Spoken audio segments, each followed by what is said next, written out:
Army यहाँ पर आ सके, और ये डील डन हो जाती है। अब हम शील्ड एजेंसी का सीन देखते हैं। वहीं पर कॉस्मिक क्यूब रखा गया था। अब वहीं पर एक हेलीकॉप्टर लैंड करता है जिसमें निक फ्यूरी होते हैं। वो अंदर आकर एक साइंटिस्ट से मिलते हैं तो उनको बताया जाता है कि कॉस्मिक क्यूब में से अजीब तरह की रेडिएशंस निकल रही हैं और कोई नहीं जानता ऐसा क्यों है। तभी वहाँ पर लोकी आ जाता है जो कि कॉस्मिक क्यूब को लेने आया होता है। सब लोग फौरन से कॉस्मिक क्यूब को गार्ड करने लगते हैं, लेकिन लोकी अपनी पावर्स का यूज करते हुए उन्हें दूर दूर गिरा देता है और कॉस्मिक क्यूब उठाकर भागने लगता है। निक फ्यूरी पीछे से उसे शूट कर रहा होता है और उसके पीछे कार्स में कुछ लोग जाते हैं, लेकिन वो भागने में कामयाब हो जाता है। अब निक फ्यूरी वहाँ के लोगों से कहते हैं कि हमें द एवेंजर्स की टीम बनानी होगी, हमें कॉस्मिक क्यूब को दोबारा से पाना होगा। अब यहाँ पर हमें एक और बात पता चलती है कि शील्ड एजेंसी ने थैनोस और उसके लोगों से लड़ने के लिए एक बहुत ही ज्यादा पावरफुल वेपन बनाया होता है जो कि कॉस्मिक क्यूब की एनर्जी से ही बना था।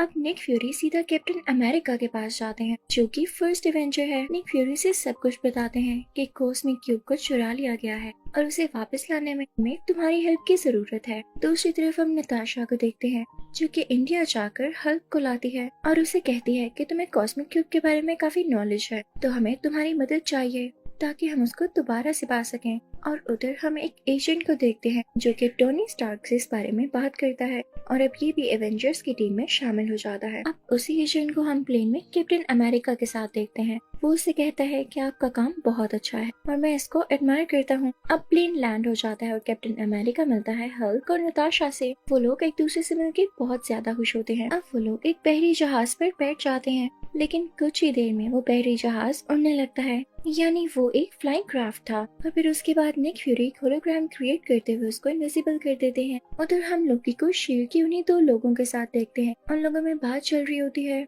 कि कॉस्मिक क्यूब बहुत ज्यादा पावरफुल है, हम इसे तब तक कंट्रोल नहीं कर सकेंगे जब तक इसकी रेडिएशंस थोड़ी कम न कर लें। और ऐसा एलिमेंट है जिसका नाम इरेडियम है और वो हमें जर्मनी से मिलेगा। तो लोकी और शील्ड का एक आदमी डिसाइड करते हैं कि वो लोग जर्मनी जाएंगे और वो लोग वहाँ चले भी जाते हैं। उधर निक फ्यूरी को पता चल जाता है कि लोकी और दूसरा आदमी जर्मनी पहुंच चुके हैं, तो कैप्टन अमेरिका से कहता है कि फौरन से अपना सूट तैयार कर लो। अब कैप्टन अमेरिका अपना नया आउटफिट पहन कर आता है। उधर हम जर्मनी का सीन देखते हैं जहाँ पर काफी अच्छी पार्टी हो रही होती है। वहाँ पर वहाँ के कमांडर भी होते हैं। तो तभी वहाँ पर एंट्री होती है लोकी की, जो अपनी स्टिक से सबको मारता जाता है और कमांडर को गले से पकड़ते हुए जगह पर लेटाता है और उसकी आंख का होलोग्राम स्कैन करता है और उसे अपने साथी तक भेज देता है। और ऐसा उसने इसलिए किया ताकि कमांडर की आंख को स्कैन करते हुए उसका साथी इरेडियम को हासिल कर ले। उसका साथी जल्दी ऐसा कर लेता है, वहाँ से चला जाता है, लेकिन लोकी इधर ही होता है क्योंकि वो चाहता था कि वो सब लोगों के सामने अपनी पावर दिखाए और सब लोग उसे स्ट्रॉन्ग समझें और उसके बाद वो इन पर रूल कर सके। लोकी उन सब से कहता है कि मेरे सामने झुक जाओ, लेकिन तभी क्राउड में से एक बूढ़ा आदमी बोलता है कि हम तुम्हारे सामने कभी भी नहीं झुकेंगे। तो लोकी अपनी मैजिक स्टिक से कुछ एनर्जी निकालता है और उस पर फेंकता है, लेकिन इससे पहले कि वो उस बूढ़े आदमी को टच होती और वो मारा जाता, कैप्टन अमेरिका वहाँ पर पहुंचकर अपनी शील्ड आगे कर देता है, जिससे वो बूढ़ा आदमी बच जाता है। वहाँ पर कैप्टन अमेरिका लोकी से कहता है कि तुम्हारी भूल है कि ये लोग तुम्हारे सामने झुकेंगे। सब जानते हैं कि तुम कैसे हो और तुम डिजर्व ही नहीं करते कि इस दुनिया पर रूल कर सको। ये सुन के लोकी को गुस्सा आ जाता है और यहाँ पर भी वो अपनी मैजिकल स्टिक का यूज करने लगता है, लेकिन तभी कैप्टन अमेरिका दोबारा से अपनी शील्ड आगे कर लेता है और वही शील्ड उस लोकी की तरफ फेंकता है, लेकिन लोकी उस पर दोबारा से अटैक करने लगता है। तो कैप्टन अमेरिका रूल होते हुए पीछे जाता है। लोकी अपनी स्टिक से कैप्टन अमेरिका को काफी ज्यादा हिट कर रहा होता है और कैप्टन अमेरिका भी खुद को डिफेंड कर रहा होता है। तभी वहाँ पर एंट्री होती है आयरन मैन की, जिसको देखकर लोकी घबरा जाता है कि अब तो ये दो लोग हैं और मैं इनसे कैसे लड़ूंगा। तो वो फौरन से उनके साथ जाने के लिए तैयार हो जाता है। अब ये दोनों लोकी को अपने साथ ले जाते हैं। अभी आयरन मैन अपने कुछ लोगों के साथ बातें कर ही रहा होता है कि ये लोग यानी लोकी और उसके साथ ही जर्मनी इसलिए आए थे ताकि इरेडियम को पा सके, क्योंकि कॉस्मिक क्यूब को कंट्रोल करना इतनी आसान बात नहीं है।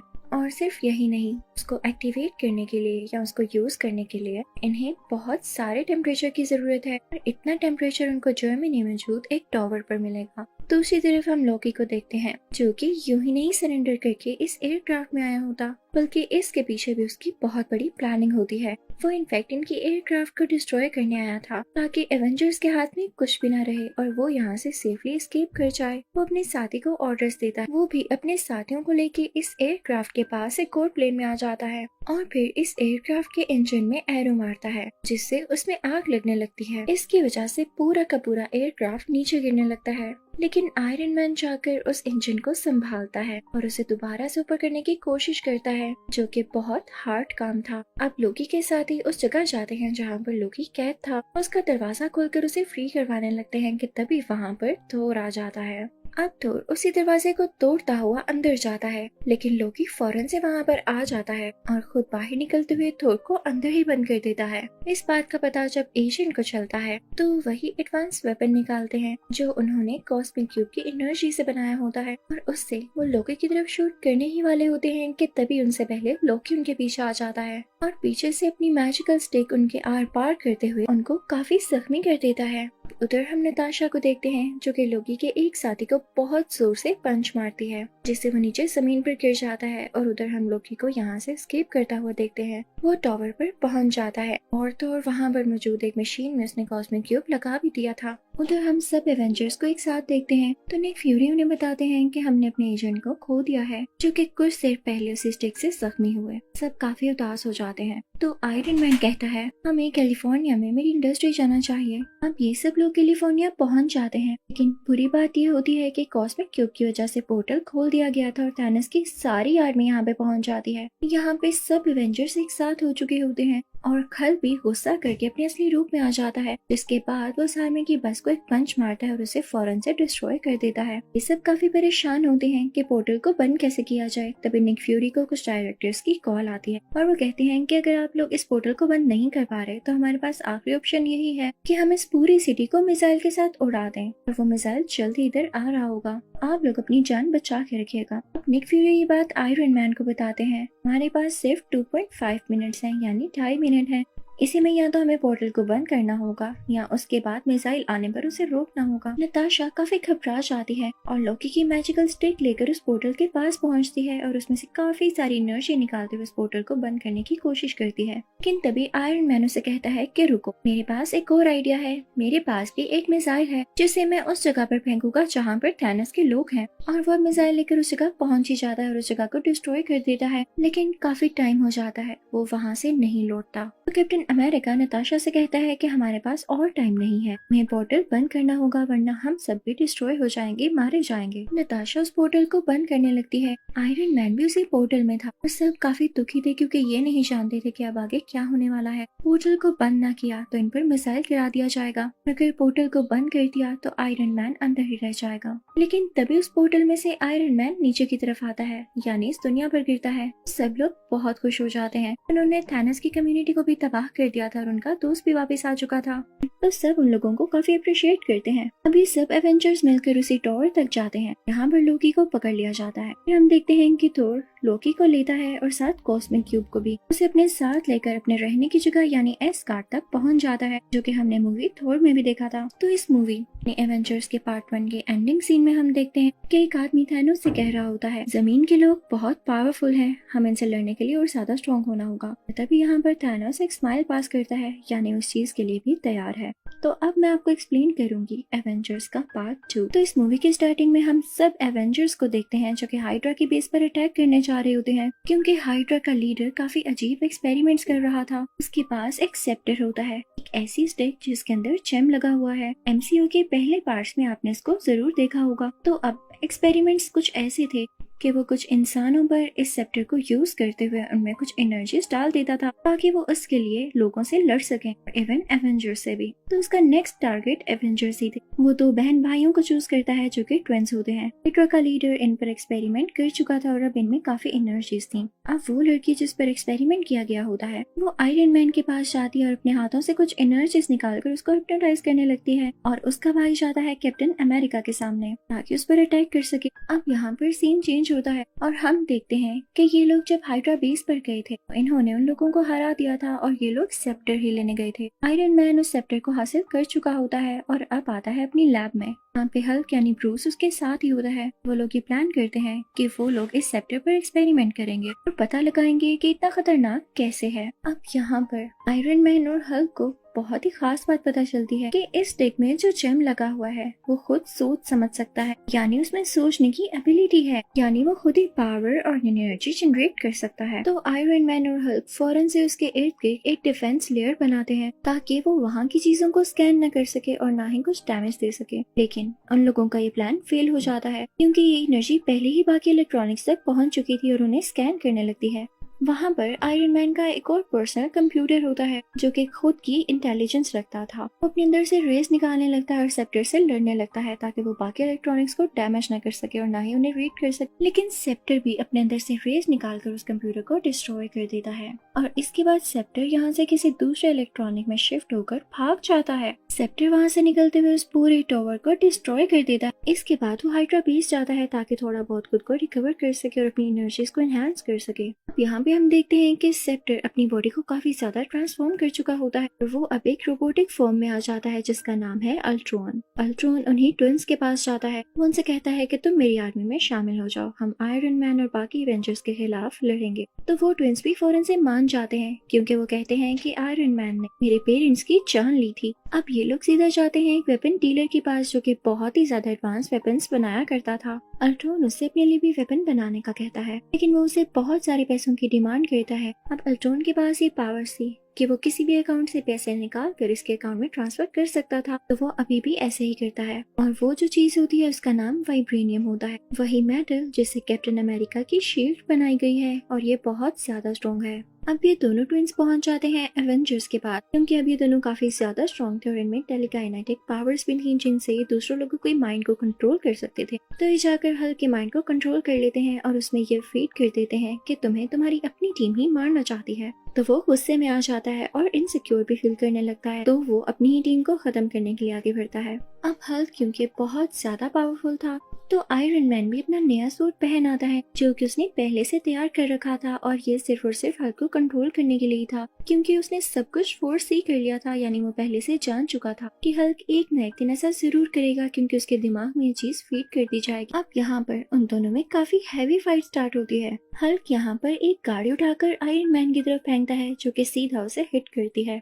आयरन मैन पीछे की तरफ गिरता है और फौरन से आगे बढ़ता है और हल्क को उठाते हुए दूसरी तरफ फेंकता है। लेकिन हल्क क्योंकि बहुत ज्यादा गुस्से वाला था तो वो एक रोड लेकर आयरन मैन के बाजू के आर पार कर देता है जिससे उसका सूट डैमेज हो जाता है। उसका हाथ टूटकर नीचे गिर जाता है। लेकिन तभी आयरन मैन जेटलाइट को एक सिग्नल देता है तो उसका नया हाथ वहाँ से आ जाता है और उसके साथ जुड़ जाता है और अब उसके हाथों से फायर निकलने लगती है और वो सीधा हल्क की तरफ फेंकने लगता है। हल्क फौरन से उसकी तरफ बढ़ता है और उसे पंच मारने ही वाला होता है कि आयरन मैन उसका हाथ पकड़ लेता है और अब यहाँ पर दोनों ही एक दूसरे को रोकने की कोशिश कर रहे होते हैं और अब यहाँ पर आयरन मैन हल्क को जोर जोर से जमीन के साथ मारता है। यहाँ पर सब लोग काफी डर जाते हैं कि एवेंजर्स तो खुद ही से लड़ रहे हैं, हमारी क्या प्रोटेक्शन करेंगे। अब ये सारे एवेंजर्स और इनके लीडर्स डिसाइड करते हैं कि हम अपने बेस चेंज कर लेंगे क्योंकि यहाँ के लोग अब इनको अच्छा नहीं समझते। ये लोग होकाई के घर जाते हैं जो कि इन्हीं का मेंबर था, लेकिन पिछले पार्ट में लोकी ने उसे अपना साथी बना लिया था। अब यहाँ पर थोर एक और आदमी से मिलता है, वो भी इन्हीं का मेंबर था और लोकी का साथी बन चुका था,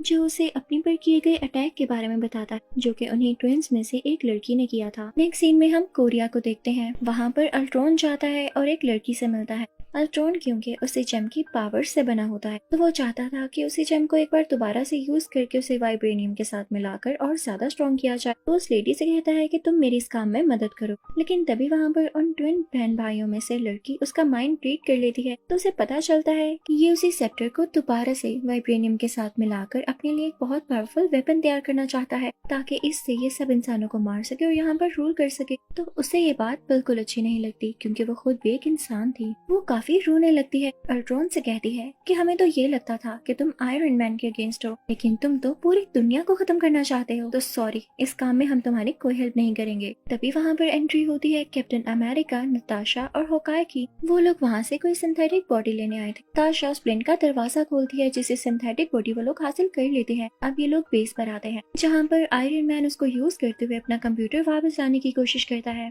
अब यहाँ पर थोर भी अपना हैमर लाता है और उसमें से काफी ज्यादा इलेक्ट्रिसिटी और एनर्जी निकालने लगता है ताकि वो उस जेम को एक्टिवेट कर सके। तो उसे पता चलता है कि ये जेम कोई आम जेम नहीं बल्कि ये 6 इन्फिनिटी स्टोन्स में से एक स्टोन है। और तभी यहाँ पर जनरेट होता है एक और कैरेक्टर जिसका नाम है विजन और ये इसी स्टोन से बना है। अब वो दोनों ट्विंस भी एवेंजर्स के साथ मिल चुके होते हैं क्योंकि वो ह्यूमैनिटी को बचाना चाहते थे, क्योंकि वो ये नहीं चाहते थे कि बाकी लोग भी उसी तरह मारे जाए जैसे उनके पेरेंट्स मारे गए। अब ये लोग सारे मिलके अल्ट्रॉन की उसी बेस पर जाते हैं जो कि उसने वाइब्रेनियम से कुछ ही देर पहले प्रोड्यूस की है, ताकि वहाँ पर जाकर ये लोग उसे डिस्ट्रॉय कर सके। अब उधर अल्ट्रॉन ये चाहता था कि जहाँ पर उसकी बेस है वो सिटी को आसमान में उठा ले और फिर उसके बाद उसे पूरी दुनिया पर जोर से मारे ताकि वहाँ पर ब्लास्ट हो और सारी ह्यूमैनिटी डिस्ट्रॉय हो जाए। उसके बाद ये खुद यहाँ पर रूल कर सके और हर चीज नई तरीके से बना सके। लेकिन एवेंजर्स को इस बात का पता पहले से ही चल जाता है और वो सब रेडी होकर वहाँ पर पहुँच जाते हैं। लेकिन जैसे ही वहाँ पर ये लोग पहुँचते हैं तो अल्ट्रॉन की आर्मी इन पर अटैक करने लगती है। ये लोग उनको रोकने की कोशिश करते हैं लेकिन तभी वहाँ पर निक फ्यूरी आ जाते हैं जो उन पर फायरिंग शुरू कर देते हैं। इस लड़ाई में उन ट्विन बहन भाइयों में से उस भाई की जान चली जाती है। इसकी वजह से उसकी बहन को बहुत ज्यादा दुख होता है और वो रोने लगती है और ये डिसाइड करती है कि वो अल्ट्रॉन को मार डालेगी और उसे खत्म ही कर देगी। वो लड़की अल्ट्रॉन के पास जाती है, अपनी पावर्स का यूज करते हुए उसका दिल उसकी चेस्ट से बाहर निकाल लेती, जैसे उसने किसी फोर्स और अट्रैक्शन का यूज किया हो। उसमें इतनी पावर्स जो थी। यहाँ पर अल्ट्रॉन मारा जाता है और किसने सोचा था कि इसे मारने वाली यही लड़की होगी। लेकिन तभी वहाँ पर एक और रोबोट आता है जिसका स्ट्रक्चर अल्ट्रॉन जैसा ही था। वो उस मशीन को एक्टिवेट कर देता है जिससे सिटी का पार्ट ऊपर उठने वाला था। अब वो शहर का हिस्सा आसमान में ऊपर आने लगता है और तेजी से नीचे गिरने ही वाला होता है। लेकिन आयरन मैन और थोर वहाँ जाकर उसको रोकते हैं और आयरन मैन अपनी चेस्ट में से कुछ एनर्जी निकालता है जिससे वो सिटी वहीं डिस्ट्रॉय हो जाती है। यानी यहाँ पर अब अल्ट्रॉन भी डिस्ट्रॉय हो चुका था और उसका ये प्लान भी खत्म हो चुका था। यानी अब कहीं पर डिस्ट्रक्शन नहीं होगी। मूवी के लास्ट सीन में हम देखते हैं एवेंजर्स का एक और बेस बनाया गया है। अब थोर इन लोगों से कहता है कि मुझे एस्गार्ड वापस जाना होगा क्योंकि जो 6 इन्फिनिटी स्टोन्स मैंने अपने विजन में देखे हैं मुझे इन पर कुछ रिसर्च करनी है। और फिर कैप्टन अमेरिका और नताशा बाकी लोगों को भी एवेंजर्स की टीम में शामिल करने के लिए उन्हें काफी अच्छी ट्रेनिंग देने लगते हैं और उनको नए नए तरीके सिखाने लगते हैं। मूवी तो यहाँ पर खत्म हो जाती है लेकिन इसके पोस्ट क्रेडिट सीन्स में हम थैनोस को देखते हैं जो कि कहता है कि मैं किसी पर ट्रस्ट नहीं करूंगा और मैं खुद दुनिया में जाकर उसे डिस्ट्रॉय करूंगा। और इसी के साथ ये मूवी यानी एवेंजर्स के दोनों पार्ट्स यहाँ पर कम्प्लीटली एंड हो जाते हैं। तो मूवी के स्टार्ट में हम देखते हैं कि थोर की शिप के आगे एक काफी बड़ा स्पेसशिप आकर रुकता है और ये स्पेसशिप किसी और का नहीं बल्कि ग्रेट थैनोस का होता है। और थैनोस वहाँ पर अपनी एक पूरी टीम के साथ आया होता है और उसकी टीम का नाम ब्लैक ऑर्डर था। और जब थैनोस और उसकी टीम थोर की शिप में जाते हैं तो वहाँ जाकर वो थोर के सारे लोगों को मार डालते हैं। इसके बाद थैनोस लोकी के पास आता है उससे स्पेस स्टोन लेने के लिए, लेकिन तभी थैनोस वहाँ पर थोर को जान से मारने की धमकी देता है। लेकिन इसी बीच वहाँ पर हल्क भी आ जाता है और यहाँ पर हम उन दोनों के बीच हैंड टू हैंड काफी जबरदस्त फाइट देखते हैं। और मजे की बात है कि हल्क के पास सुपर ह्यूमन साथ थैनोस के अंदर भी सुपर ह्यूमन पावर्स पाए जाते हैं। और यहाँ पर हम उन दोनों की बड़ी तगड़ी किस्म की और बड़ी अच्छी फाइट देखते हैं। स्टार्टिंग में तो लगभग दोनों ही एक दूसरे पर भारी पड़ रहे थे, लेकिन अब क्योंकि थैनोस हल्क से काफी ज्यादा पावरफुल था तो इसीलिए वो हल्क को वहीं पर हरा देता है। और जब हाइमडॉल को इस बात का रियलाइज होता है कि थैनोस के सामने कोई नहीं टिक सकता तो इसीलिए वो हल्क को वहाँ से अर्थ पर भेज देता है। लेकिन जब थैनोस उसे ऐसा करते देखता है तो उसे बहुत गुस्सा आता है, इसीलिए वो हाइमडॉल को वहीं पर ही मार डालता है। और इसके बाद थैनोस थोर को भी जान से मारने की कोशिश करता है, जिस पर लोकी उसे कहता है कि इसे छोड़ दो और इसके बदले में मैं तुम्हें स्पेस स्टोन देने के लिए तैयार हूँ। और फिर लोकी थैनोस को वो स्पेस स्टोन दे ही देता है। लेकिन थैनोस तो यहाँ पर भी चीटिंग करता है और वो लोकी को जान से मार डालता है। अब इस बात की वजह से थोर को काफी गुस्सा भी आता है और उसे काफी बुरा भी लगता है, लेकिन अब क्योंकि उसके हाथ पैर बांधे गए थे इसीलिए वो तो कुछ भी नहीं कर सकता था। इसके बाद थैनोस अपने थर्ड स्टोन को हासिल करने के लिए उस शिप से चला जाता है, लेकिन जाते जाते वो इस शिप को काफी बुरे तरीके से एक्सप्लोड कर देता है। अब क्योंकि पूरे स्पेस में ही वो शिप डिस्ट्रॉय हो चुका था इसीलिए थोर भी वही स्पेस में फ्लाई कर रहा होता है। लेकिन ठीक उसी टाइम पर वहाँ गार्डियंस ऑफ द गैलेक्सी की टीम पहुँच जाती है और जब वो थोर को उस स्पेस में उड़ता हुआ देखते हैं तो वो उसे अपने शिप में ले आते हैं। वहाँ पर मैंटिस होती है जिसके पास किसी का भी माइंड पढ़ने की एबिलिटी होती है और जब वो थोर के सर पर अपना हाथ रखती है तो उससे पता चलता है कि ये काफी दुखी है, काफी पेन में है, क्योंकि क्योंकि इसने बहुत सारे लोगों को खो दिया है। इसलिए इतनी ही देर में थोर की भी आंख खुल जाती है और यहाँ पर वो गार्डियंस ऑफ द गैलेक्सी को रिवील करता है कि थैनोस आ चुका है और अब वो इन्फिनिटी स्टोन्स के पीछे पड़ा हुआ है, जिसकी मदद से वो इस पूरी दुनिया को आधा आधा बांट सकता है। यहाँ पर थोर पीटर क्विल को अपनी हेल्प करने के लिए कहता है और वो कहता है कि अगर थैनोस के हाथों में सारे स्टोन्स लग गए तो वो पूरी ही दुनिया को डिस्ट्रॉय कर देगा, सब कुछ खत्म कर देगा। तो इसीलिए वो यहाँ पर अपनी दो टीम्स बना लेते हैं। एक टीम में तो थॉर, रॉकेट और ग्रूट होते हैं। मीनवाइल दूसरी टीम में पीटर क्विल, गमोरा, नेब्यूला और ड्रैग्स हो जाते हैं। अब यहाँ पर थॉर पीटर क्विल को कहता है कि जब तक मेरे पास मेरा हथियार यानी मेरा हैमर नहीं होगा तब तक मैं थैनोस का कुछ नहीं बिगाड़ सकता। तो इसीलिए उसे अपना हैमर लेने के लिए निडाविलियर जाना पड़ता है। दूसरी तरफ पीटर क्विल, गमोरा और नेब्यूला नोवेयर में पहुँच जाते हैं और ये वो जगह थी जहाँ पर दी कलेक्टर रहता था, क्योंकि कलेक्टर के पास ही थर्ड स्टोन यानी दी रियलिटी स्टोन था। इसके बाद हम देखते हैं कि हल्क को हाइमडॉल ने अर्थ पर भेज दिया था और जब वो अर्थ पर आता है तो वो न्यूयॉर्क सेंटर में आकर गिरता है, उस जगह पर जहाँ पर डॉक्टर स्ट्रेंज और वोंग थे। और जब हल्क उन दोनों को देखता है तो बताता है कि थैनोस आ गया है और अब हमें कोई नहीं बचा सकता। तब उसे इतना घबराया हुआ देखकर डॉक्टर स्ट्रेंज भी घबरा जाते हैं। इसके बाद डॉक्टर स्ट्रेंज ब्रूस बैनर यानी हल्क के साथ टोनी स्टार्क यानी आयरन मैन से हेल्प मांगने जाता है। वहाँ पहुँचकर ये दोनों टोनी स्टार्क को बताते हैं कि थैनोस आ गया है और वो इन्फिनिटी स्टोन्स के पीछे पड़ गया है, जिसकी वजह से पूरे यूनिवर्स और अर्थ को खतरा है और अगर उसने ये सारे स्टोन्स हासिल कर लिए तो हमारा ये अर्थ खतरे में पड़ सकता है। अब यहाँ पर मैं आपको इन स्टोन्स के बारे में थोड़ी सी डिटेल्स बता देती हूँ। पहले नंबर पर आता है पावर स्टोन। इसके अंदर ये पावर होती है कि ये किसी भी इंसान की पावर को कम भी कर सकता है और ज्यादा भी कर सकता है। सेकंड नंबर पर आता है स्पेस स्टोन। इसके अंदर ये पावर होती है कि ये किसी भी चीज को एक जगह से दूसरी जगह ट्रांसफर कर सकता है इजीली, जैसा कि स्पेस में ऐसा होता रहता है। थर्ड नंबर पर है दी रियलिटी स्टोन। अब इस स्टोन के अंदर ये पावर होती है कि किसी भी रियलिटी को बदल सकता है। इट्स मीन आप क्लाइमेट को अपनी मर्जी के मुताबिक चेंज कर सकते हैं।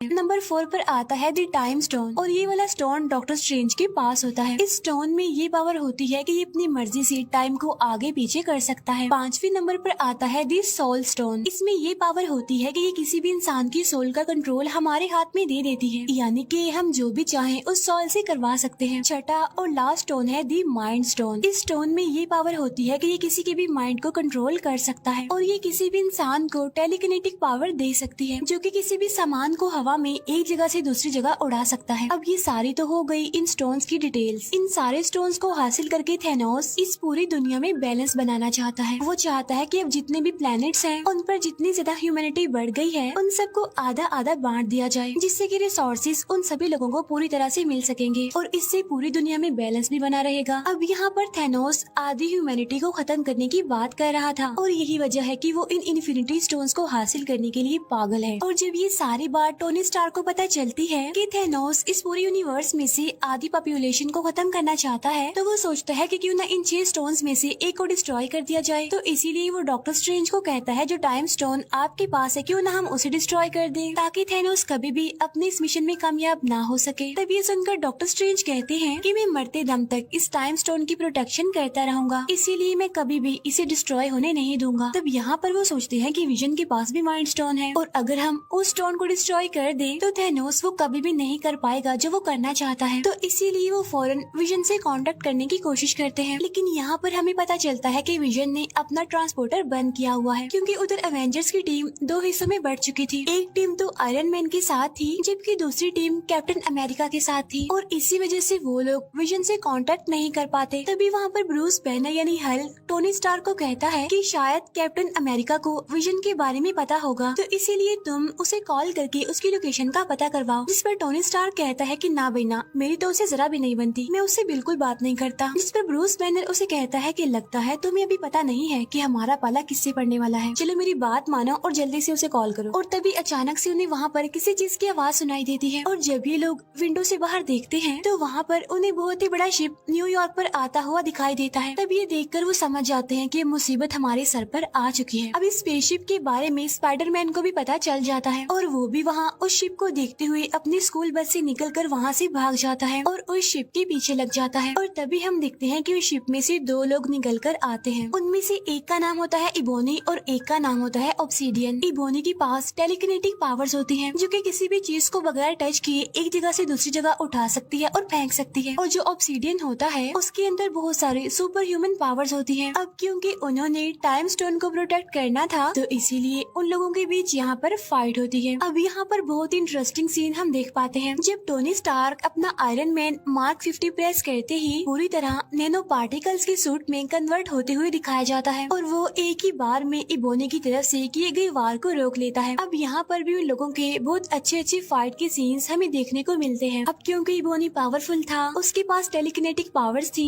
इसीलिए वो अपने काम को करने में कामयाब होता रहता है। इसके बाद वो टाइम स्टोन निकालने के लिए डॉक्टर स्ट्रेंज के पास पहुंच जाता है। अब क्योंकि टाइम स्टोन को डॉक्टर स्ट्रेंज के अलावा और कोई भी नहीं निकाल सकता था उनमें से, तो इसीलिए वो डॉक्टर स्ट्रेंज को अपने साथ अपनी स्पेसशिप में ले जाता है वहाँ से। लेकिन वो ये नहीं जानता था कि उसके शिप में टोनी स्टार्क और स्पाइडरमैन भी एंटर हो गए हैं। इसके बाद हमें विजन दिखाया जाता है। अब क्योंकि थेनोस की टीम यानी ब्लैक ऑर्डर के पास उन सभी इन्फिनिटी स्टोन्स की एनर्जी के फ्लो को रीड करने की पावर होती है, तो इसीलिए पहले तो वो डॉक्टर स्ट्रेंज के पास जाते हैं टाइम स्टोन लेने के लिए और साथ ही विजन के पास ही माइंड स्टोन निकालने के लिए प्रॉक्सिमा मिडनाइट और कॉर्वस ब्लेड जाते हैं। अब यहाँ पर हमें दिखाया जाता है कि मैक्सिमा मिडनाइट और कॉर्वस ब्लेड उन दोनों यानी विजन और वांडा से काफी ज्यादा पावरफुल होते हैं। अब यहाँ पर कॉर्वस ब्लेड के पास एक ऐसा ब्लेड होता है जो किसी भी इंसान की बॉडी में घुस सकता है और उसे काफी इंजर्ड कर सकता है, तो उसी ब्लेड का इस्तेमाल करते हुए वो विजन को इंजर्ड कर देता है, जिसकी वजह से वांडा इस फाइट में अब अकेली रह जाती है। इसीलिए वो दोनों वांडा पर भारी पड़ने लगते हैं। लेकिन तभी वहाँ पर दी कैप्टन अमेरिका आ जाते हैं और वो वहाँ आकर फैल्कन और साथ ही नताशा यानी ब्लैक विडो की हेल्प से उन दोनों को हराने में कामयाब हो जाते हैं। और जब ये तीनों उन दोनों को मारने ही वाले होते हैं तो वो दोनों यानी प्रॉक्सिमा मिडनाइट और कॉर्वस ब्लेड एक पोर्टल ओपन करके वहाँ से भाग जाते हैं। अब क्योंकि विजन काफी बुरे तरीके से इंजर्ड हो गया था, तो वो सब ये डिसाइड करते हैं कि वो ब्लैक पैंथर की हेल्प लेंगे विजन को फिर से रिकवर करने के लिए। इसके बाद सीन शिफ्ट होकर गार्डियंस ऑफ द गैलेक्सी की तरफ आता है, जहाँ पर कमोरा और पीटर क्विल बातें करते हुए आगे बढ़ रहे हैं। यहाँ पर कमोरा पीटर को बताती है कि काफी सालों पहले की बात है कि जब थेनोस हमारे प्लेनेट पर भी आया था और उसने हमारे प्लेनेट के आधे लोगों को मार दिया और उन लोगों में मेरी मदर भी शामिल थी। लेकिन इस बार थेनोस को मैं ऐसा करने नहीं दूंगी और मेरे पास एक सीक्रेट है जिसकी वजह से मुझे लेने के लिए थेनोस यहाँ पर जरूर आएगा। और वो पीटर को कहती है कि तुम्हें मुझसे प्रॉमिस करना होगा कि अगर मुझे थेनोस अपने साथ ले जाने की कोशिश करे तो तुम्हें मुझे जान से मार देना होगा। अब हालांकि पीटर क्विल ऐसा करना तो नहीं चाहता था, लेकिन फाइनली वो कमोरा से प्रॉमिस कर लेता है और इसके बाद वो सीधा चले जाते हैं नोवेयर पर, यानी जहाँ कलेक्टर रहता था। वहाँ पहुँचकर उन्हें पता चलता है कि थेनोस उसे मारने की धमकी देता है और कहता है कि अगर तुमने मुझे द रियलिटी स्टोन नहीं दिया तो मैं तुम्हें जान से मार डालूंगा। लेकिन वहाँ पर कमोरा आकर थेनोस को मार डालती है। लेकिन यहाँ पर हमें पता चलता है कि थेनोस तो उनसे पहले ही वहाँ पर आ गया था और उसने कलेक्टर से द रियलिटी स्टोन भी ले लिया था। और जो ये अभी हमने देखा था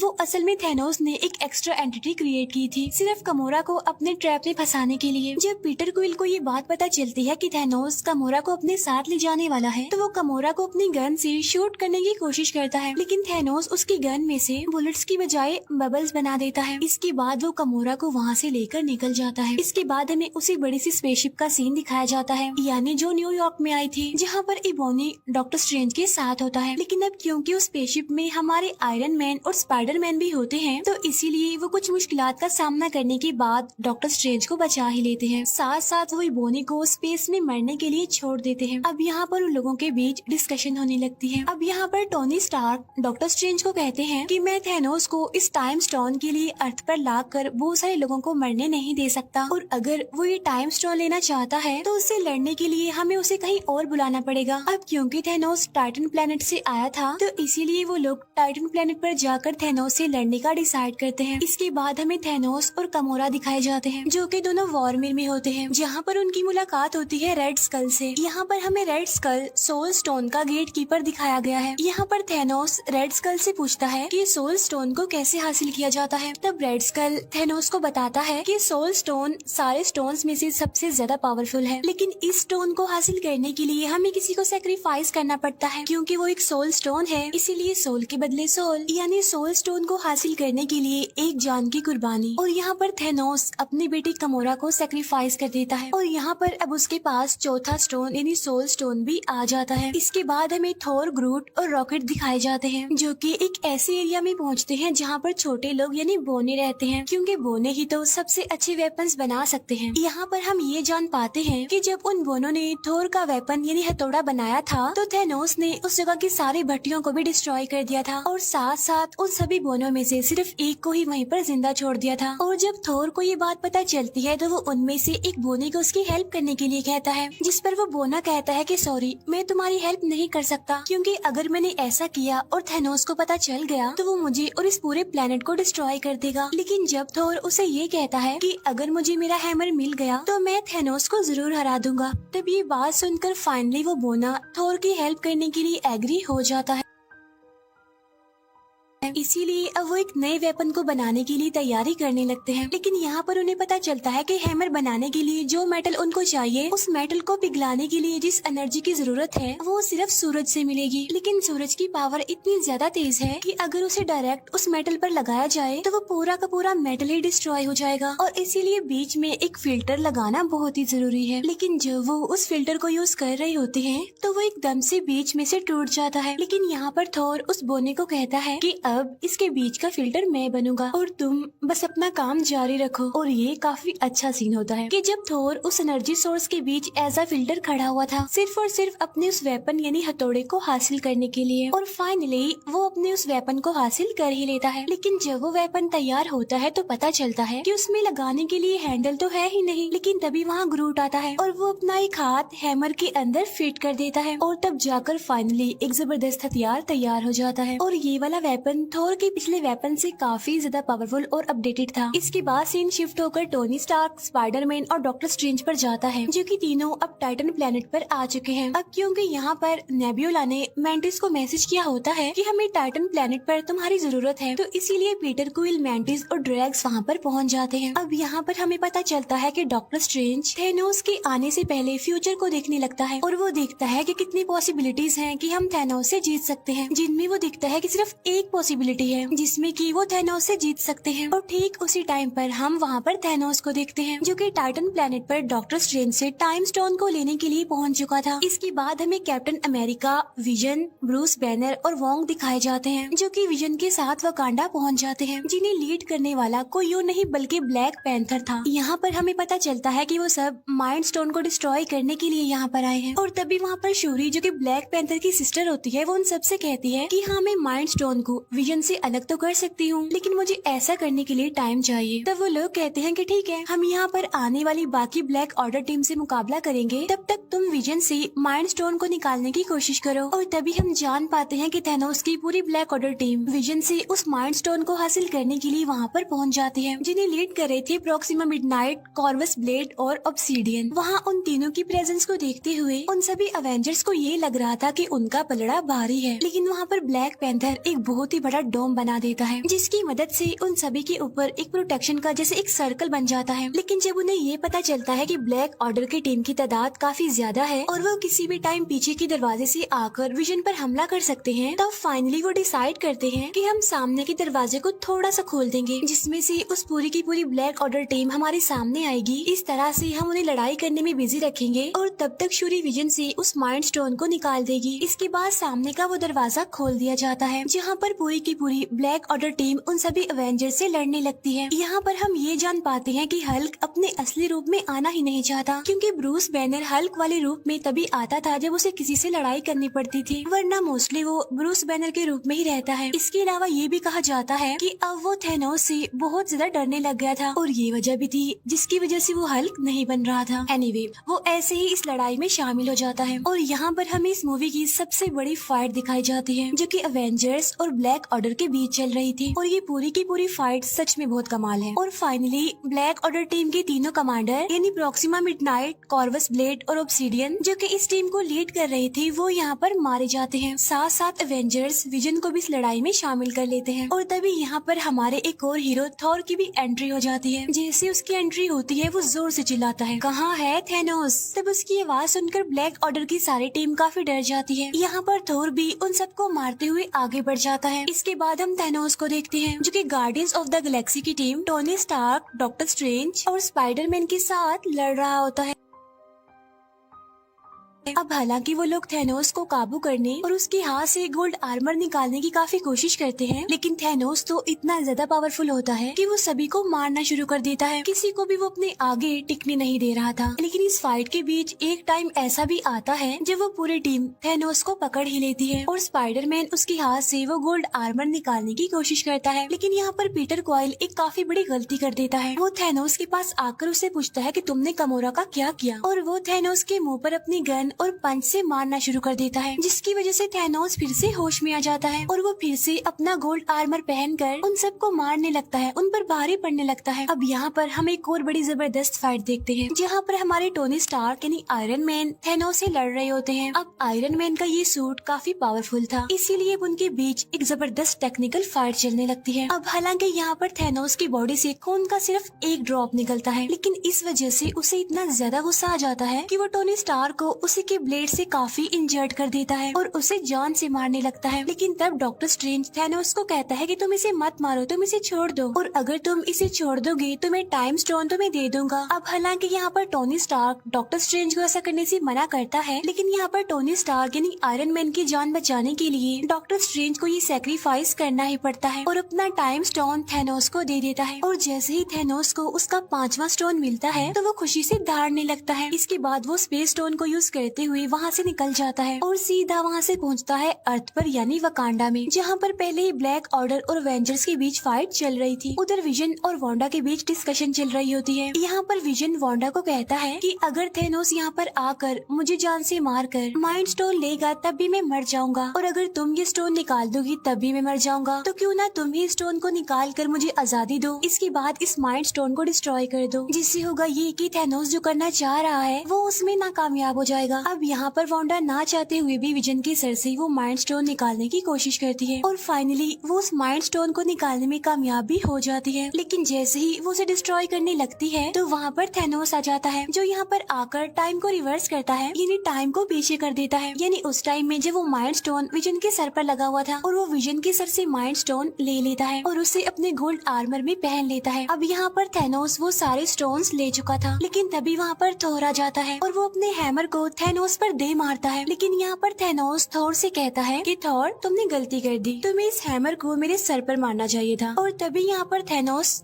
चुटकी बजाता है, जिससे पूरा यूनिवर्स, पूरा अर्थ 2 हिस्सों में बढ़ जाता है। इसके बाद सीन शिफ्ट होकर सोल वर्ल्ड में आता है, जहाँ पर थैनोस खुद को बिल्कुल अकेला पाता है और उसके सामने एक छोटी गमोरा होती है, यानी जब वो छोटी थी, और यहाँ पर वो अपने फादर थैनोस से पूछती है कि डैडी डू इट, जिस पर थैनोस कहता है कि यस। फिर छोटी गमोरा पूछती है कि आपने क्या खोया, जिस पर थैनोस कहता है कि सब कुछ। इस फाइट में उसने इन्फिनिटी स्टोन्स को हासिल करने के लिए अपना सब कुछ खो दिया, क्योंकि वो गमोरा को बहुत प्यार करता था, लेकिन अनलकीली अब वो उसकी लाइफ में नहीं थी। इसके बाद थैनोस वापस से रियल वर्ल्ड में आ जाता है, जहाँ पर उसके सामने थोर और बाकी सारे एवेंजर्स होते हैं। लेकिन अब क्योंकि उसके पास सारे स्टोन्स थे, इसीलिए वो स्पेस स्टोन की मदद से खुद को टेलीपोर्ट करके कहीं और चला जाता है। लेकिन वहाँ पर बचता है तो सिर्फ राख, और पूरे यूनिवर्स में से, पूरे अर्थ में से आधी पॉपुलेशन कम होने लगती है। हर कोई वहाँ से राख बनकर गायब होता जा रहा था। इसके बाद हम थैनोस को देखते हैं, जो कि एक हट में था, जो कि काफी खुश था, क्योंकि फाइनली वो अपने मिशन में सक्सेसफुल हो गया था। उसने पूरी दुनिया की आधी पॉपुलेशन को खत्म कर दिया था। इसके बाद हम मारिया हिल और निक को देखते हैं, जो कि एक गाड़ी में बैठकर कहीं पर जा रहे थे, लेकिन तब वो भी वहाँ से गायब होना शुरू हो जाते हैं। और यहाँ पर निक अपनी पॉकेट से एक छोटी सी डिवाइस निकालता है और वो किसी को मैसेज करता है, और जब उसके गायब होने के बाद हमें वो डिवाइस दिखाई जाती है, जिससे हमें पता चलता है कि उसने वो मैसेज कैप्टन मार्वल को भेजा है। और इसी के साथ ही मूवी यहीं पर एंड हो जाती है। वैसे जरूरी नहीं है, लेकिन वीडियो को लाइक या फिर डिसलाइक कर दिया करें। मूवी स्टार्ट होती है तो हम क्लिंट बार्टन यानी होकाई को देखते हैं अपनी फैमिली के साथ टाइम स्पेंड कर रहा होता है। उधर थैनोस के साथ पूरी अवेंजर्स की टीम लड़ रही होती है, लेकिन अब क्योंकि थैनोस को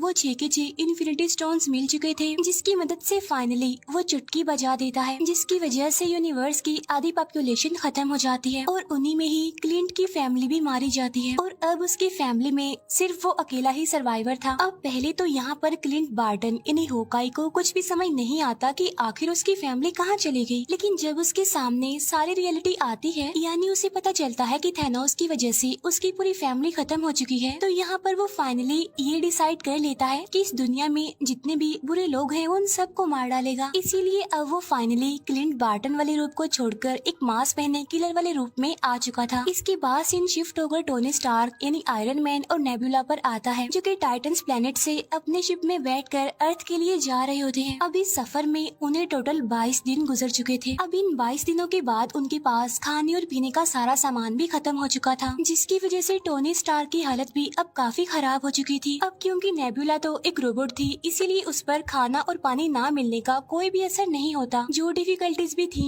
वो सारी टोनी स्टार्क को ही फेस करनी पड़ रही थी। इसीलिए टोनी स्टार्क अब पूरी तरह से हिम्मत हार चुका था और तब वो मरने के लिए अपनी चेयर पर जाकर बैठ जाता है और अपनी मौत का इंतजार करता है। लेकिन ठीक उसी टाइम वहाँ पर एक मिरेकल हो जाता है, और वो ये कि उसके सामने आ जाती है कैरल डैनवर्स यानी कि कैप्टन मार्वल। अब जैसे ही कैरल को उनका शिप दिखाई देता है तो वो उनकी हेल्प करने के लिए आगे बढ़ती है। इसके बाद वो उनके शिप को अर्थ पर ले आती है, क्योंकि कैप्टन मार्वल भी बहुत ही ज्यादा इम्पोर्टेंट और पावरफुल कैरेक्टर है। फिर हमें दिखाया जाता है कि जब थैनोस ने इन्फिनिटी स्टोन्स मिलने पर चुटकी बजाई थी, तब सभी लोग राख में बदलकर खत्म हो रहे थे। लेकिन उसी टाइम निक फ्यूरी ने अपने डिवाइस से कैप्टन मार्वल को एक मैसेज भेजा था। तब उस मैसेज के मिलते ही कैप्टन मार्वल अर्थ की तरफ आने लगती है, लेकिन इसी दौरान उसे वहाँ पर टोनी स्टार का शिप दिखाई देता है, तो इसीलिए वो स्पेस शिप को भी अर्थ पर ले आती है। कैरल को अर्थ पर आने के बाद थैनोस के बारे में सारी इन्फॉर्मेशन मिल जाती है, और जब उसे ये पता चला कि थैनोस बहुत ज्यादा पावरफुल है, तो उसने सभी एवेंजर्स को एक आइडिया दिया कि हम क्यों ना सारे इन्फिनिटी स्टोन्स को जमा करें और वापिस से इसी टाइमलाइन में आकर उन सारे इन्फिनिटी स्टोन्स का यूज करें, जिससे होगा ये कि सारे मरे हुए लोग वापस आ जाएंगे और साथ साथ हम थैनोस का भी खेल खत्म कर सकेंगे। ठीक उसी टाइम पर उन्हें अपने सिस्टम से एक खास किस्म की इन्फॉर्मेशन मिलती है, जहाँ पर रॉकेट उन्हें बताता है कि जब थैनोस ने चुटकी बजाई थी तो पूरे यूनिवर्स में एक ऐसी वेव यानी लहर फैली थी जो कि आज से पहले कभी भी नहीं देखी गई। और बिल्कुल ऐसा ही 2 दिन पहले एक गैलेक्सी पर भी हुआ है। क्या पता थैनोस ने दोबारा से चुटकी बजाई हो, जिसकी वजह से हमें फिर से ये वेव देखने को मिली। तब यहाँ पर सभी एवेंजर्स को पता चल जाता है कि थैनोस ने फिर से अपने सारे इन्फिनिटी स्टोन्स का यूज किया है। तब उसकी वेव की वजह से ये लोग उसके सिग्नल्स को ट्रैक करते हैं और फिर अपने स्पेसशिप से उसी प्लेनेट पर पहुंच जाते हैं जहाँ पर थैनोस था। और यहीं पर हमें दिखाया जाता है थैनोस, जो कि अब कमजोर और काफी थका हुआ लग रहा था। इसके बाद वो सब वहाँ पहुंचकर थैनोस को पकड़ लेते हैं और उससे पूछते हैं कि सारे इन्फिनिटी स्टोन्स कहाँ हैं, जहाँ पर थैनोस उन्हें बताता है कि मैंने सारे इन्फिनिटी स्टोन्स को यूज करके सभी स्टोन्स को डिस्ट्रॉय कर दिया है, ताकि कोई भी इन इन्फिनिटी स्टोन्स को दोबारा से जोड़कर इस पूरे यूनिवर्स को दोबारा से पहले जैसा ना बना दे। अब इस बात की वजह से थोर को बहुत गुस्सा आता है, इसीलिए वो अपने हैमर से थैनोस का गला काट देता है और वहीं पर वो थैनोस को जान से मार डालता है। अब क्योंकि इन्फिनिटी स्टोन्स तो थे नहीं, इसीलिए किसी के पास भी कोई होप नहीं थी कि सारे मरे हुए लोग वापिस से जिंदा कैसे होंगे। इसीलिए वो सारे ही काफी डिसअपॉइंटेड हो जाते हैं। इसीलिए वो सारे अपने अपने रास्तों पर निकल जाते हैं। इसके बाद थोर अब एक नई जगह पर जिंदगी गुजारने लगता है, जो कि नॉर्वे में थी। थोर पूरी तरह से हिम्मत हार चुका था, इसीलिए क्योंकि वो थैनोस से हार भी गए थे और साथ साथ इन्फिनिटी स्टोन्स को भी कलेक्ट नहीं कर पाए थे।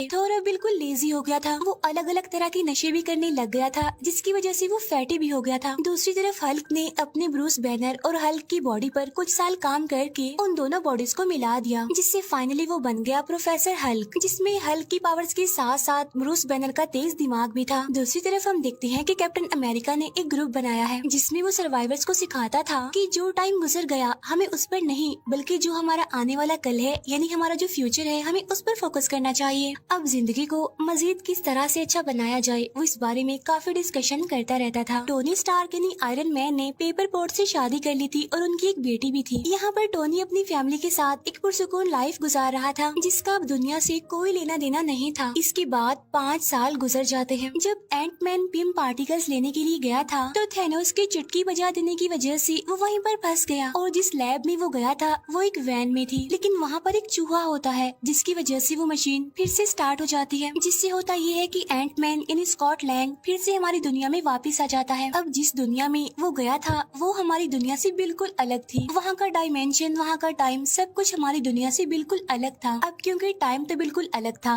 तो इसलिए उस दुनिया में गुजारे गए 5 घंटे इस दुनिया के 5 सालों के बराबर थे। और जब थैनोस ने आधी पॉपुलेशन को खत्म कर दिया था तो उस इंसिडेंट को 5 साल गुजर गए थे, लेकिन उस दुनिया में सिर्फ 5 घंटे ही गुजरे थे। और जब स्कॉट लैंग उस दुनिया के 5 घंटे गुजार कर अपनी दुनिया में आता है तो वो देखता है कि सब कुछ बदल चुका है और उसकी बेटी भी 5 साल ज्यादा बड़ी हो गई थी। इस सारे सिचुएशन को जानने के बाद स्कॉट अपने फ्रेंड्स यानी अवेंजर्स के पास जाता है और वो उन्हें बताता है कि थैनोस की चुटकी बजाने के बाद इस इंसिडेंट को 5 साल गुजर गए हैं ना, लेकिन इस दुनिया में तो सिर्फ और सिर्फ 5 घंटे गुजरे हैं। स्कॉट यहाँ पर कैप्टन अमेरिका को बताता है कि अगर हम पिम पार्टिकल और उस दुनिया को यूज करना सीख जाएं तो हम 5 साल पीछे जाकर सभी होने वाले एक्सीडेंट्स और गलतियों को ठीक कर सकते हैं। तब उसकी इस बात पर स्टीव यानी कैप्टन अमेरिका एग्री करता है और अब एंटमैन, कैप्टन अमेरिका और ब्लैक विडो तीनों मिलकर हेल्प मांगने के लिए टोनी स्टार्क यानी आयरन मैन के पास जाते हैं, जहाँ पर टोनी अपनी फैमिली के साथ हिल स्टेशन पर रहता था। यहाँ पर वो लोग टोनी को अपने प्लान के बारे में बताते हैं कि अगर हम उस दुनिया को सही से यूज कर लें तो हम टाइम में पीछे जाकर सभी हादसों को ठीक कर सकते हैं और टाल सकते हैं। लेकिन टोनी स्टार्क जानता था कि इस काम में खतरा है और रिस्क है और अगर उसने ये काम कर दिया तो उसकी फैमिली भी खतरे में आ सकती है। तो इसीलिए टोनी स्टार्क उनसे ये काम करने के लिए साफ इनकार कर देता है, जिसकी वजह से वो लोग काफी डिसअपॉइंटेड होकर वहाँ से चले जाते हैं। अब क्योंकि टोनी ने तो उनकी हेल्प करने के लिए इनकार कर दिया था तो इसीलिए वो सीधा जाते हैं हल्क के पास, जो कि अब था प्रोफेसर हल्क। अब क्योंकि ब्रूस बैनर का दिमाग काफी तेज था इसीलिए वो लोगों की हेल्प करने के लिए एग्री हो जाता है। तो इसीलिए अब वो लग जाते हैं एक टाइम मशीन बनाने में, जहाँ पर एक्सपेरिमेंट्स करने के बाद उन्हें पता चलता है कि हल्क ने जो टाइम मशीन बनाई है वो ठीक तरीके से काम नहीं कर रही है, वो हमें उस टाइम पर नहीं ले जा रही जिस टाइम पर हमने जाना है। फिर हमें टोनी स्टार्क दिखाया जाता है जो कि अपने घर में जारविस के साथ टाइम मशीन पर काम कर रहा था, लेकिन तभी उसके कोड्स एकदम से एक्यूरेट हो जाते हैं, जिससे फाइनली एक टाइम मशीन बन जाती है। और इसी वजह से टोनी स्टार्क को अपने डिसीजंस चेंज करने पड़ते हैं। पहले जहाँ पर वो ये सोच रहा था कि वो अपनी फैमिली को खतरे में नहीं डाल सकता, अपनी फैमिली को बचाएगा, तो वहाँ पर उसकी वाइफ पेपर पोट्स आकर उसे समझाती है कि तुम हमारे लिए पूरी दुनिया को खतरे में नहीं डाल सकते, इसीलिए तुम हमारी फिक्र मत करो बल्कि पूरी दुनिया को बचाने की कोशिश करो और यही हमारे लिए खुशकिस्मती की बात होगी और एक गिफ्ट होगा। और तब टोनी अपनी वाइफ की बात मान लेता है और टाइम मशीन पर काम करना शुरू कर देता है। और इसके बाद वो सीधा पहुँच जाता है स्टीव यानी कैप्टन अमेरिका के पास, जहाँ पर वो उसके लिए उसी की वाइब्रेनियम से बनी शील्ड लेकर आता है। इसके बाद नताशा टोक्यो जाती है क्लिंट बार्टन को वापस लाने के लिए। वो उसे समझाने की कोशिश करती है कि एक नकाबपोश किलर बनकर लोगों को मारना तुम्हें सेटिस्फेक्शन नहीं दे सकता, तुम्हें सेटिस्फेक्शन तभी मिल सकती है जब तुम्हारी अपनी फैमिली तुम्हारी आंखों के सामने होगी और हम इसमें तुम्हारी हेल्प कर सकते हैं।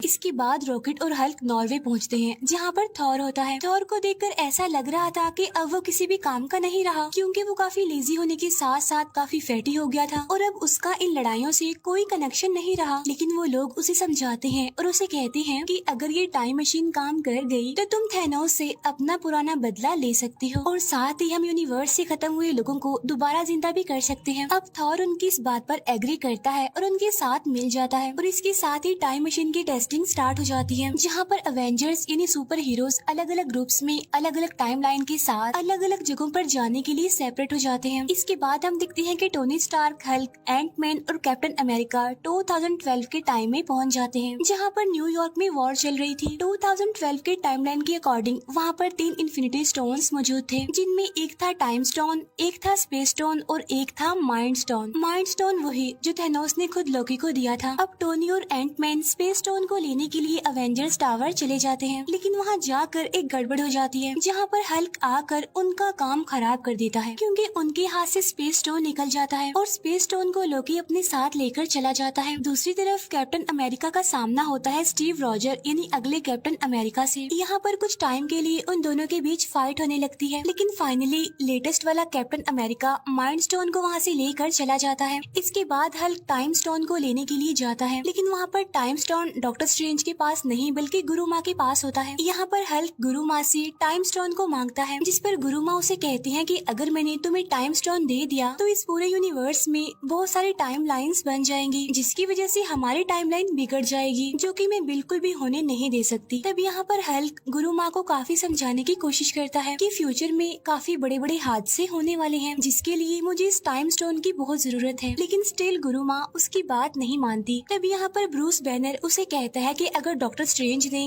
टाइम स्टोन थैनोस को दिया है तो उसके पीछे उसका कोई मास्टर प्लान जरूर छुपा होगा। अब गुरुमा इस बात पर एग्री करती है और अब वो फाइनली टाइम स्टोन हल्क को दे देती है। अब यहाँ पर कैप्टन अमेरिका और हल्क ने माइंड स्टोन और टाइम स्टोन तो हासिल कर लिए थे, लेकिन टोनी स्टार्क और एंट मैन को अभी तक स्पेस स्टोन नहीं मिला था, जिसकी वजह से अब टोनी स्टार्क और कैप्टन अमेरिका ये डिसाइड करते हैं कि वो टाइम में और पीछे जाएंगे और वहाँ जाकर वो स्पेस स्टोन को हासिल करने की कोशिश करेंगे। और इसके बाद वो दोनों पहुँच जाते हैं सीधा 1970 के टाइम लाइन में, जहाँ पर हम टोनी स्टार्क के फादर को देखते हैं। यहाँ पर टोनी अपने फादर से मिलकर काफी खुश होता है, साथ साथ वो वहाँ से स्पेस स्टोन हासिल करने में भी कामयाब हो जाता है। लेकिन अब क्योंकि कैप्टन अमेरिका भी वहाँ पर मौजूद होता है तो इसीलिए वहाँ पर उसे पिम पार्टिकल्स भी नजर आ जाते हैं, तो इसीलिए वो पिम पार्टिकल्स को भी लेकर अपने रियल वाले टाइम लाइन में आ जाते हैं वापस। इसके बाद थॉर और रॉकेट पहुँच जाते हैं 2013 के टाइम लाइन में, जहाँ पर उन्होंने रियलिटी स्टोन लेना था जो कि जेन फॉस्टर की बॉडी में था, तो इसीलिए वो दोनों जेन फॉस्टर के लोकेशन पर चले जाते हैं। वहाँ पर जाकर थॉर अपनी मदर से मिलता है। यहाँ पर वो अपनी मदर को सारी बात समझाने की कोशिश करता है। अब क्योंकि थॉर की मदर एक जादूगरनी थी, इसीलिए वो फ्यूचर देखकर थॉर की सारी डिफिकल्टीज समझ चुकी थी और इसीलिए वो थॉर को समझाने की कोशिश करती है कि तुम्हें परेशान होने की कोई जरूरत नहीं है, क्योंकि जो कुछ भी होगा अच्छा होगा। और ठीक उसी टाइम पर थॉर अपना हाथ आगे करता है, जहाँ पर उसका हैमर भी अब उसके पास आ चुका था। वही रॉकेट भी जेन फॉस्टर की बॉडी से रियलिटी स्टोन हासिल करने में कामयाब हो गया था, इसीलिए वो दोनों वापिस से अपनी टाइम लाइन में आ जाते हैं। इसके बाद हमें दिखाए जाते हैं क्लिंट बार्टन यानी होकाई और ब्लैक विडो, जो कि 2014 के टाइम लाइन में आते हैं और यहाँ पर वो सोल स्टोन हासिल करने के लिए आए थे, जहाँ पर वो मिलते हैं रेड स्कल से। यहाँ पर रेड स्कल सोल स्टोन के लिए उन्हें बताता है कि ये स्टोन हमेशा सोल के बदले सोल मांगता है और अगर तुम सोल स्टोन को पाना चाहते हो तो तुम्हें एक सोल को सेक्रीफाइस करना पड़ेगा। अब यहाँ पर वो दोनों समझ जाते हैं कि अगर उन दोनों में से कोई एक खुद को सेक्रीफाइस नहीं करेगा तो वो सोल स्टोन हासिल नहीं कर सकेंगे। अब यहाँ पर वो दोनों एक दूसरे को बचाने के लिए अपनी ही जान सेक्रीफाइस करने के लिए भी तैयार थे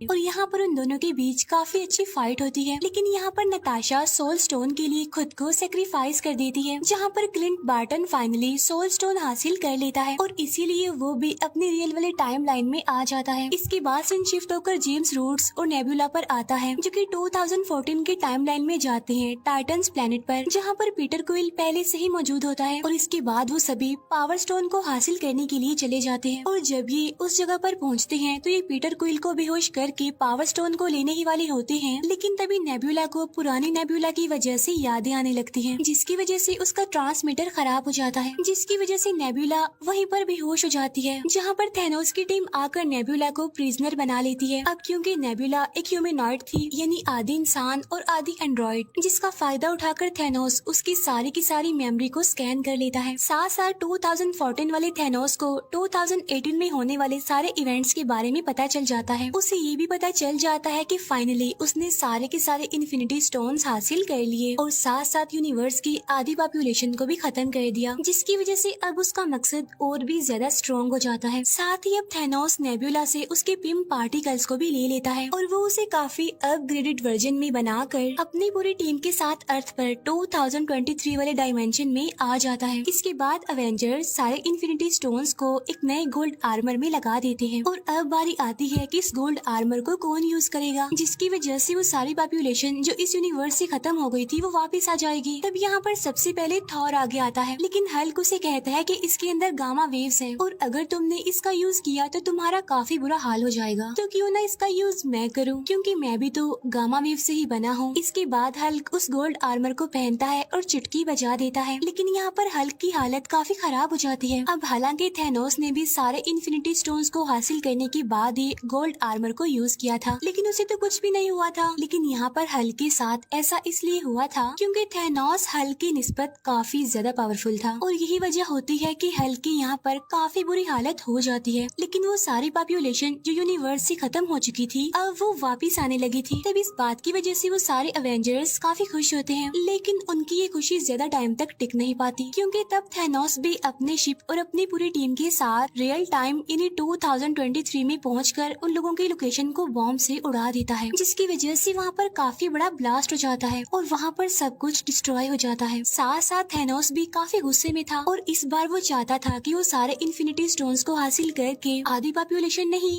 बल्कि इस पूरे यूनिवर्स की सारी पॉपुलेशन को ही खत्म कर दे, और उसके बाद वो एक नया यूनिवर्स बनाए जहाँ पर सब लोग थैनोस को अपना गॉड समझे, उसे माने और उसे सबसे ज्यादा इम्पोर्टेंस दे। और यहाँ पर इस मूवी की सबसे जबरदस्त फाइट शुरू हो जाती है। अब यहाँ पर बहुत अच्छे अच्छे सीन्स हमें देखने को मिलते हैं, क्योंकि थैनोस की टीम और अवेंजर्स यानी हमारे सुपर हीरो एक दूसरे के आमने सामने आकर मुकाबला करते हैं। यहाँ पर बार्टन उस गोल्ड आर्मर को लेकर भागता है। इसके बाद हमें दिखाया जाता है कि कैप्टन अमेरिका हैमर ले लेता है और इसके बाद वो थैनोस से लड़ाई करने लगता है। अब यहाँ पर हम कैप्टन अमेरिका और थैनोस के बीच एक काफी जबरदस्त फाइट देखते हैं, लेकिन थैनोस के आगे टिकना कोई आसान बात नहीं है, क्योंकि थैनोस उन सबसे ज्यादा पावरफुल था। अब यहाँ पर थैनोस की टीम अवेंजर्स पर भारी पड़ रही थी, इसीलिए सभी हीरोज हार मानने के करीब थे। लेकिन उसी टाइम पर 5 साल पहले लड़ाई करने वाले सारे अवेंजर्स और सुपर हीरोज उनकी हेल्प करने के लिए आ जाते हैं, जहाँ पर पहले तो आगे आती है ब्लैक पैंथर की टीम।